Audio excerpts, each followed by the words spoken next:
નમસ્કાર મિત્રો, સ્વાગત છે તમારું આપણી ચેનલ ટેકનિકલ યુગની અંદર। તો આજે આપણે જોરદાર સોંગની ઉપર વિડીયો એડિટિંગ કરતા શીખવાડવાના છે, તે પણ ફૂલ પ્રોજેક્ટની અંદર। તો કોઈ પણ મિત્રો ચેનલ સાથે નવા હોય તો ચેનલ સબસ્ક્રાઇબ કરી સાથે જે ઘંટીનું આઇકન છે તે દબાવી ચેનલ સાથે જોડાઈ દેજો। જો તમને આપણે વિડીયો બનાવવાની રીત સારી લાગે તો વિડીયોને લાઇક કરજો, તમારા ફ્રેન્ડ મિત્રો સાથે વિડીયોને શેર કરજો। તમને આપણે જોરદાર સ્ટેટસ એડિટિંગ કરતા છે તે શીખવાડી દઈએ।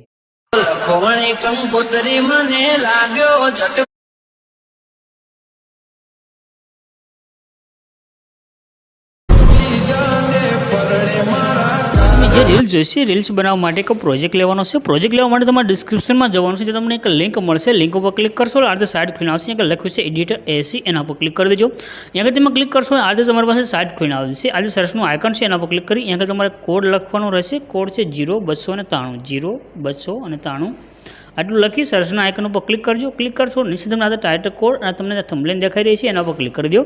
ક્લિક કર્યા પછી તમારે આને સેજ ઉપરની તરફ કરી નીચે જવાનું છે। થોડાક તમે નીચે આવશો એટલે તમને આગળ લખેલું જોવા મળશે ફૂલ પ્રોજેક્ટ આર્ટનું બટન, એના પર ક્લિક કરી દો। ક્લિક કરશો તમારી પાસે ફૂલ પ્રોજેક્ટ છે એડ થઈને આવી જશે। બસ એકવાર પ્રોજેક્ટને એડ કરી લો તો ખાલી તમારો ફોટો મૂકી વિડીયો બની જશે। નીચે ઇનપુટનું બટન છે એના પર ક્લિક કરી દો અને આ પ્રોજેક્ટને તમારે ઓપન કરી લેવાનું છે। પ્રોજેક્ટ ઓપન કરશો તો આ રીતે તમારી પાસે ખોલીને આવશે। અહીંયા તમને ઇમેજ દેખાઈ રહ્યો છે, આ ઇમેજ ઉપર ક્લિક કરો। ત્યાર પછી કલર અને ફિલનો જે ઓપ્શન છે એના પર ક્લિક કરી દો।